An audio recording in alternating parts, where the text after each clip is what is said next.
naghang.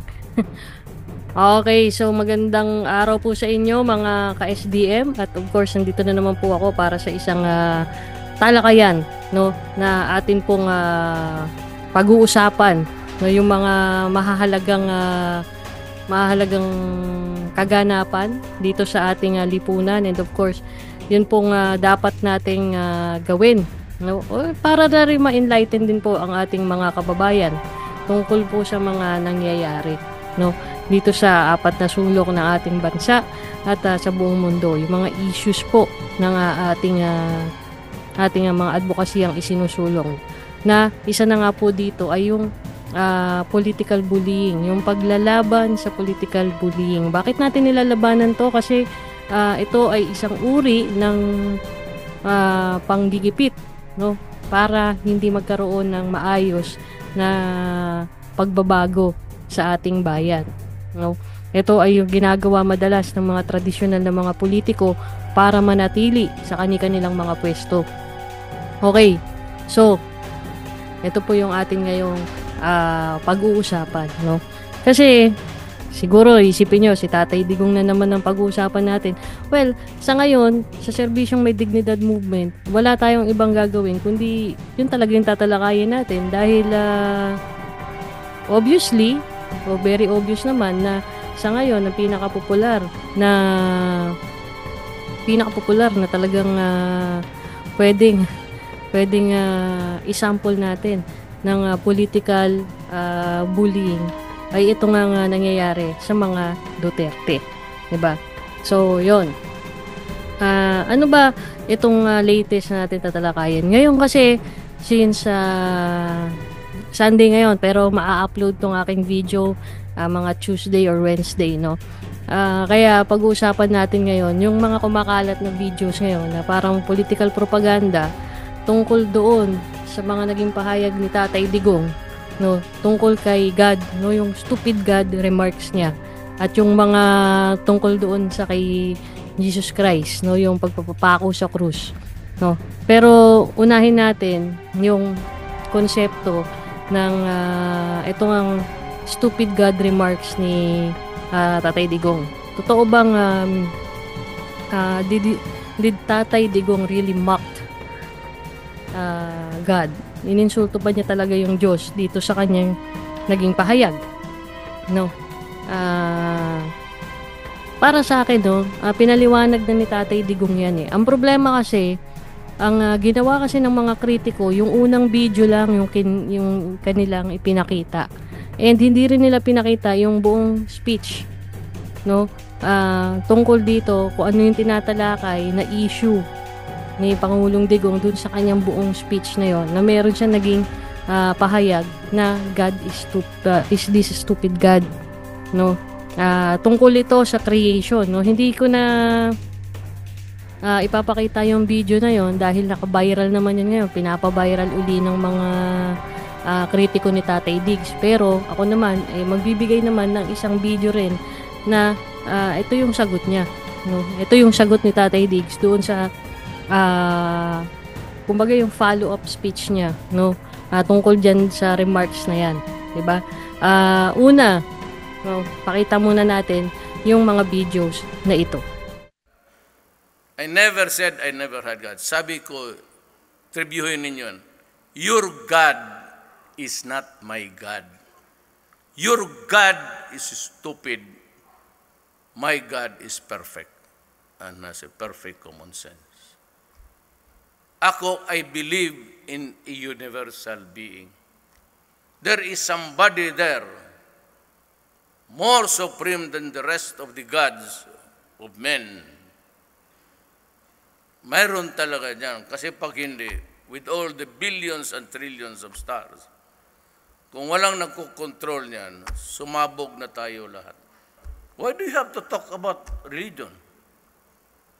If I choose not to believe in any God, what's the thing about it? It's the freedom of to choose one. Why do you bind me with something very stupid? Binigyan ako ng Diyos ng isip.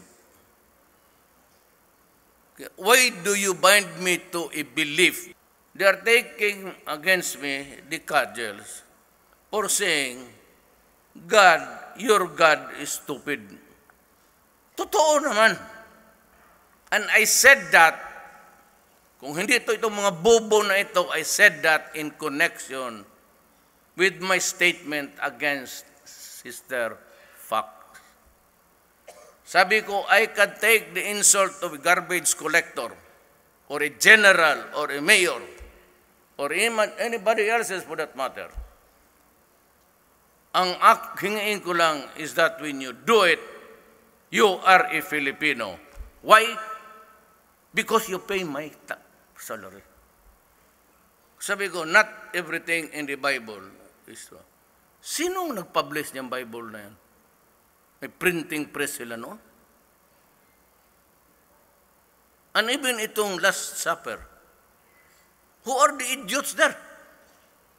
Basta na lang ginawang santo, kaya ito ang mga to sa painting, San Isidro, San Pablo, St. Jude, Santo Rodrigo, kung sino na. Tell me if it is a very poignant story of the history of mankind, or it is really a stupid one. Kaya hindi ako maniwala ng ganun. Kalukuhan. Kaya kung yan ang tinuturo ninyo, sabi ko, mga pare, stupido kayo lahat. O yan, no? So, malinaw yung paliwanag ni Tatay Diggs. Katulad nga ng sinasabi ko dun sa mga comment ko sa mga nagpo-post niyan. Hindi nyo kasi inintindi maigi kung ano yung gustong sabihin ni Tatay Diggs doon. Hindi niya ininsulto yung Diyos. Actually, ang kino-question niya rito ay yung paniniwala nung isang simbahan tungkol sa Diyos. Yung nakalagay dun sa Biblia, yung interpretasyon natin sa Diyos.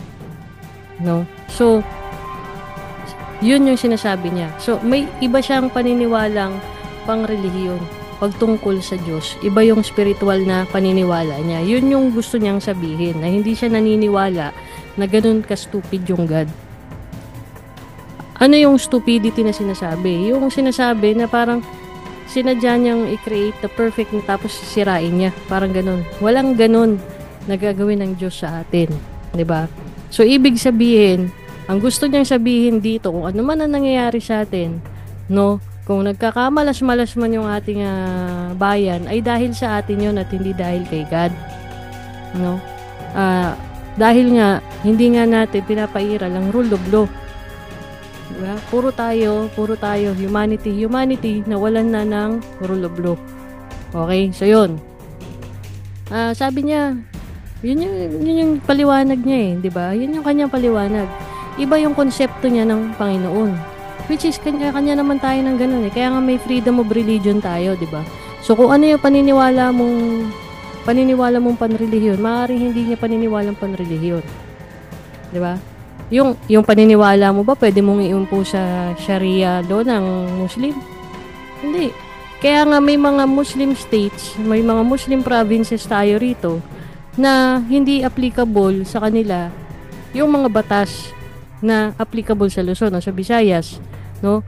Kasi nga may ibang mga batas ang relihiyong Muslim, 'di ba? Kaya nga pwede silang mag-asawa, yung lalaking Muslim pwede mag-asawa ng higit sa isa dahil yun naman yung kanilang paniniwala, 'di ba? So kanya-kanya, may freedom of religion tayo. So hindi mo pwedeng i-impose sa isang tao yung isang bagay na hindi niya pinaniniwalaan. 'Di ba? Okay, did he mock God? Meron siyang another speech bukod dyan sa speech na yan. Anong sabi niya? My God is a perfect God. So meaning, ibig sabihin, no, may iba siyang konsepto ng Panginoon. Yun ang ibig niya sabihin doon sa kanyang sinabi about stupid God. Kasi para sa kanya, God will not create us imperfect. Or, hindi siya gagawa ng isang gagawin niya tapos sisirain niya rin. 'Di ba? So, meaning, sino ang sumira sa mga tao? Sila rin. Diba? So, kung ano man yung nararanasan ng isang tao, libawa, yung Yung sa mga biktima ng war on drugs na yan, yung mga napatay sa war on drugs, no?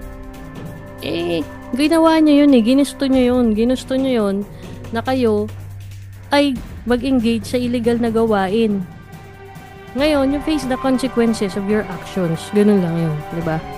And isa pa, no, hindi lang yan yung follow-up, no? Hindi lang yan yung follow-up. Sinasabi nila na anti-Christ daw si Digong kasi ganito. Pero sa totoo lang, yung kanyang speech na sinasabi ay doon sa tungkol naman kay Jesucristo na nakatungkol sa pagpapapako sa krus, no? Ay pinatutunayan lang niya na hindi niya kayang gawin ng isang bagay na ganun. Dahil hindi nga siya Diyos kung siya raw ay maging Diyos, di ang gagawin niya. Magicin niya raw yung mga tao, ganyan. Pero yun ay isang pagsasabi na I am not God. Diba? This is Jesus Christ. Ito yung Diyos. Ito yung kanyang ginawa. Diba? So, itong mga tao na to, naaawa ako sa kanila because you're using, sa totoo lang, you're using God. Kayo tong nagmamak kay God kasi ginagamit nyo si God para sa political persecution ninyo or political black propaganda ninyo to destroy President Duterte. No? So, hindi tama po yun. No? Ayaw ninyo na insultuhin ng Diyos, pero ang ginagawa nyo, ginagamit nyo bilang political propaganda nyo si God. Diba? So, tama ba yun? Para ipagkalat nyo na anti-Christ si Tatay Digong o hindi siya naniniwala sa Diyos. No? Which is, hindi naman talaga yun ang ibig niya sabihin. Ang binabanatan niya rito ay yung mga nag-interpret ng Biblia at mismo yung Biblia ay yung mga teachings niyan ay sinasabi niya gawa lang din ng tao, sinulat lang din ng tao. So maaaring may mga imperfections yan. Totoo naman kasi kung pag-aaralan nyo paano ginawa ang Biblia, no, paano yan nabuo, marami hong tinanggal ng libro dyan. No, mag-research po kayo sa History Channel, makikita ninyo. So, hindi nyo 100% na pag ito yung binasa niyo sa Bible, yun na yun. No? Kaya nga, 'di ba, bago tayo magbasa ng Bible, nagdadasal muna tayo at inaano muna natin, pinapausukan pa nga yan sa simbahan Kasi para mawala yung evil spirits at para maklear din yung mind natin sa paniniwala na mawawala yung mga evil spirits doon and we will be able to absorb what the Bible is saying. Not literally, but spiritually. Now, ito kasi yung nangyari, no? Iba sa atin. Iba kasi yung paniniwala pagdating sa Diyos na parang ito yung niloob ng Diyos para sa akin. Ganito. Pero ang totoo, no? Ang totoo, ang Diyos ay gumagawa din yan ng paraan. Minsan, ginagamit din niyang instrumento ang mga tao para magdulot ng pagbabago at magbigay ng parusa. No? Kanina nga, nakinig ako sa isang sermon ng pare, no? Ito, magtataka ka, pero naiintindihan ko yung sinasabi niya kahit Bisaya, kahit hindi naman ako nagsasalita ng Bisaya. No? Ano ang sinasabi niya? Ang sinasabi niya, si Lord nga, no, yung Nineveh. No? Yung Nineveh lang dahil masyado ng evil dun sa lugar na yun. Diba? He let killing sometimes. Kasi minsan wala ka nang magagawa kundi ganun na lang. No? Dito sa nangyari sa war on drugs, ganun yun No?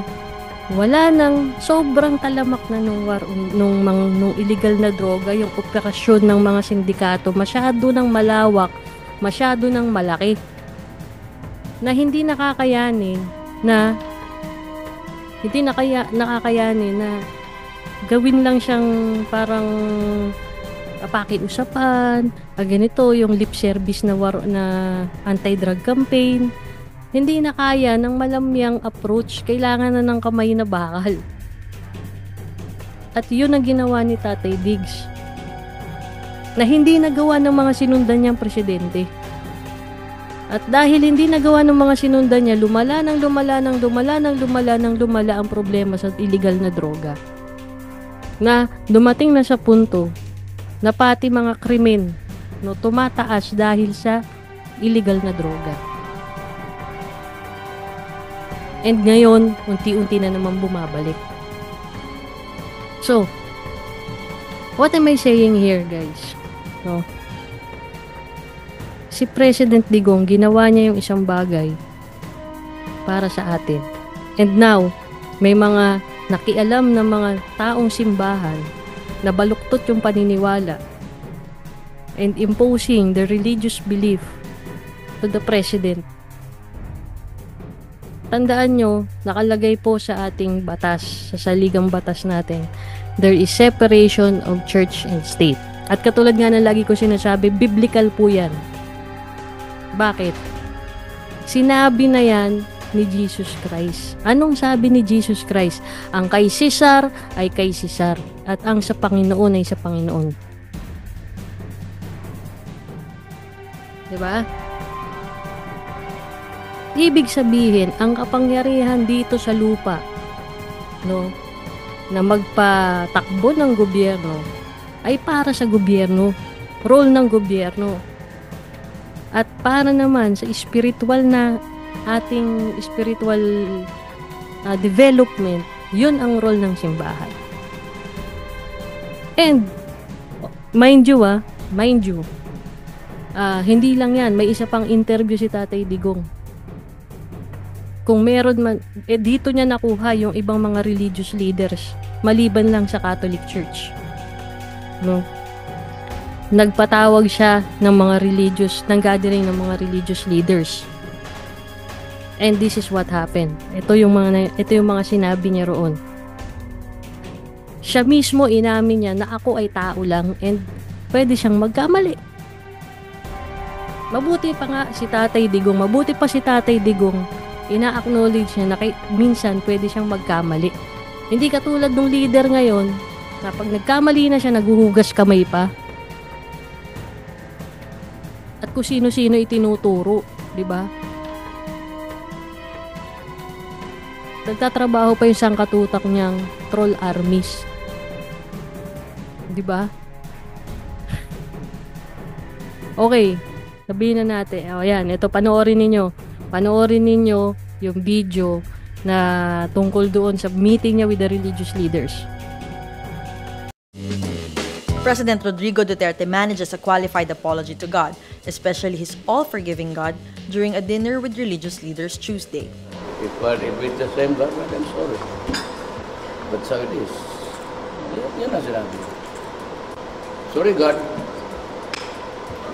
I said, sorry, God. If God is taken in a generic term by everybody listening, then that's what he's doing. I only apologize to God. Nobody else. If I wrong God, then He would be happy to listen to my apology. Why? Because my God is all forgiving. Why? Because God created me to be good and not to be bad. The dinner with the religious leaders includes Jesus is Lord founder, Brother Eddie Villanueva. But hours before his apology, Duterte insisted he was not attacking the church and that he would never apologize as a matter of principle. Duterte repeated his criticism of religious leaders using their churches to hit the government. Within 24 hours after he promised a moratorium on talking about the Catholic Church, he blasted his Catholic critics and continued to call God stupid. You know, my God never created hell. Because if He created hell, He must be a stupid God. My God is not stupid to create man just to burn him in hell. Hindi ako ng gano'n. I do not believe in heaven. Because if I do, only a fraction of you in this crowd will ever enter heaven. Duterte's apology also comes after the release of a social weather station survey that showed his satisfaction ratings reached a new low. The survey was conducted a few days after his God is stupid remark that drew outrage from religious groups and leaders. O ayan, no, mga kababayan, nakita nyo na. nakita nyo na yung kanyang speech. Naniniwala siya sa Diyos. At kung na-offend niya ang Diyos, humihingi siya ng tawad. Yun yung sinabi niya. So, what's the issue ngayon? Bakit ini-issue nyo pa rin yan? Sa mga naglilinis-linisan. Bakit ini-issue nyo pa rin ang isang bagay na hindi na-issue dahil humingi na nga ng tawad si Diyos eh. Di ba? Humingi na ng tawad sa Diyos. Humingi na ng tawad sa Diyos si Pangulong Duterte. Humingi na, nabubulol tuloy ako sa inyo eh. Humingi na ng tawad sa Diyos si Pangulong Duterte. So bakit mo pa i-issue yun?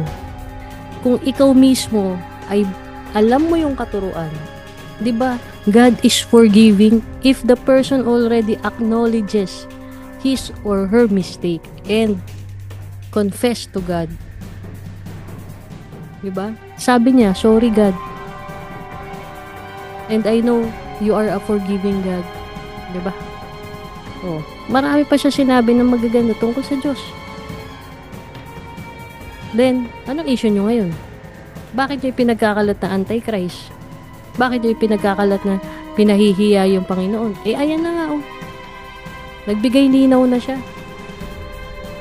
Diba? Ito sa totoo lang, no? Sa drugs, no, ang isang drug addict, pwede sanang ma-prevent yan eh, na dumami. Alam niyo yun? Pwedeng ma-prevent na dumami ang drug addict. Paano? Ang isang tao na mayroong pinagdadaanan sa buhay niya, no, na may pinagdadaanan sa buhay niya, mind you, yan ang gustong-gustong pasukin ng mga demonyo. And ano ang way para maproteksyonan ang mga taong ito na matukso sa demonyo, sa mga demonyong gawain, sa mga evil deeds? Simple lang. Spiritual guidance. Spiritual guidance. Ngayon, babalik ko ngayon sa inyo sa simbahan, no, na naging kritiko ni Pangulong Duterte. And ngayon, ewan ko kung kayo ang nasa likod nito o talagang political propaganda lang to. Pero ito ho ang pakiusap ko sa inyo, sa mga kaparian, kapastoran, lahat na. Bumaba kasi kayo sa komunidad. Huwag lang puro kayo nasa simbahan nyo lang. Gumawa kayo ng yung mga aktibidad na magkakaroon ng tagapagkalinga itong mga natutokso na magdroga. Prevention is better than cure. Ngayon, kung ang mga pamilya ay nahihikayat nyo na pumunta sa inyong mga simbahan, ay nahihikayat nyo at nagagabayan nyo ng tama sa spiritual nilang pangangailangan, sa palagay nyo dadami ang adik? Meron ding naging pagkukulang ang simbahan. Malaki. Sige, tanong ninyo, sa isang simbahan, sa isang parokya ng Catholic Church, no? Daming mga debotong Katoliko. Sa mga debotong Katoliko na yan, ilan lang ang kilala ng kura paroko dyan?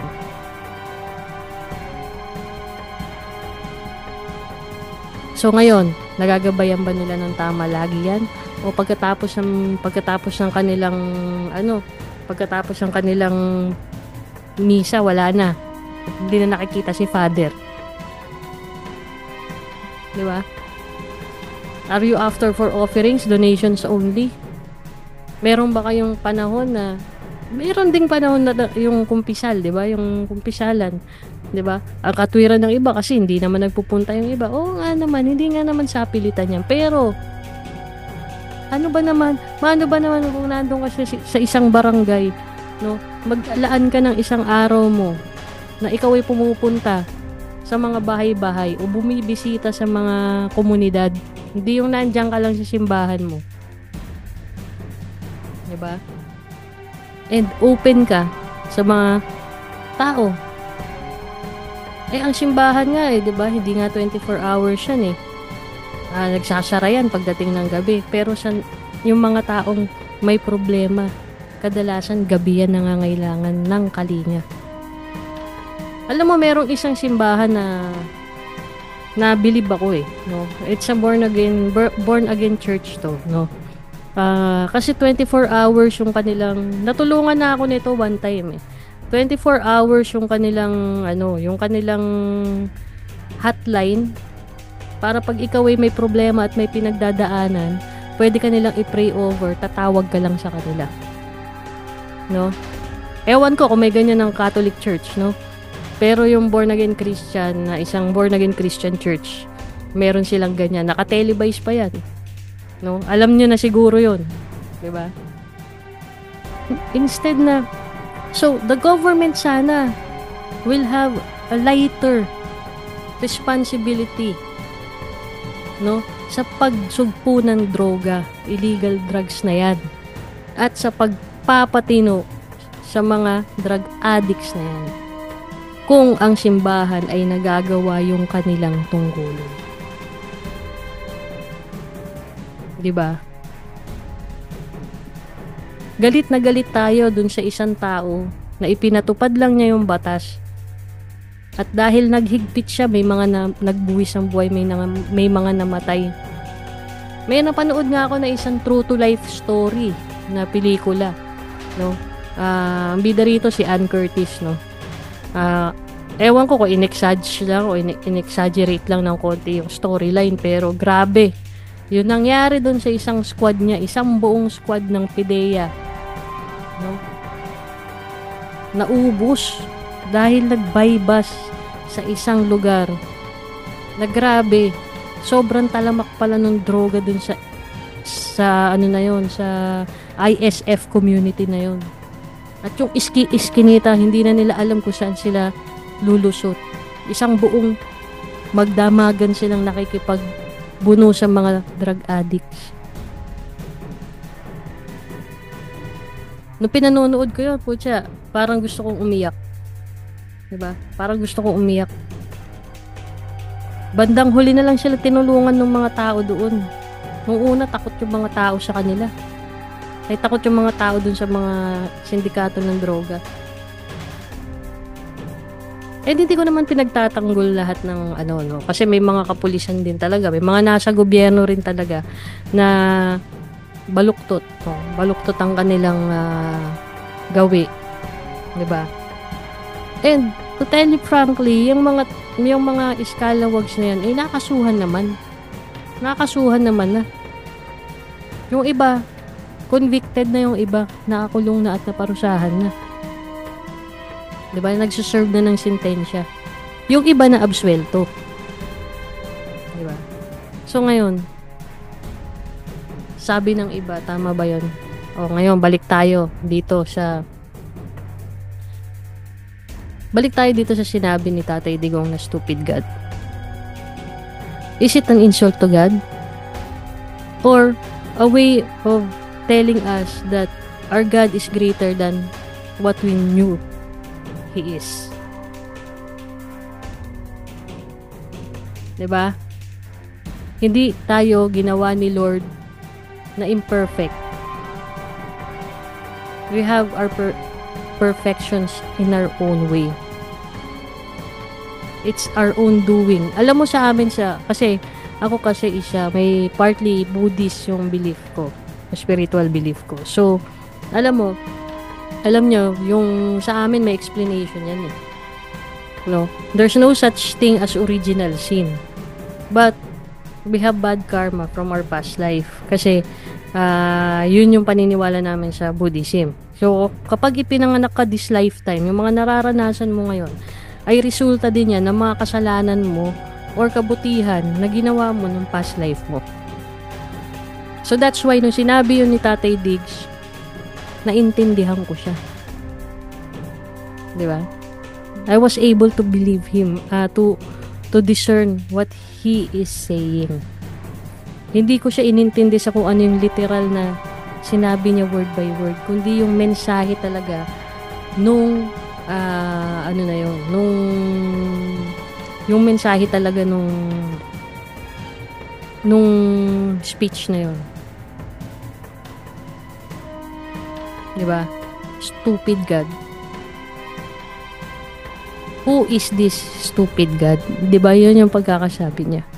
So, ibig sabihin, hindi niya kilala tong stupid God na to. Dahil hindi yun ang God na pinaniniwalaan niya. Hindi yun ang na nakikita niyang Diyos. Ang nakikita niyang Diyos ay higit pa doon. Which is, nasa Biblia din yun. Diba?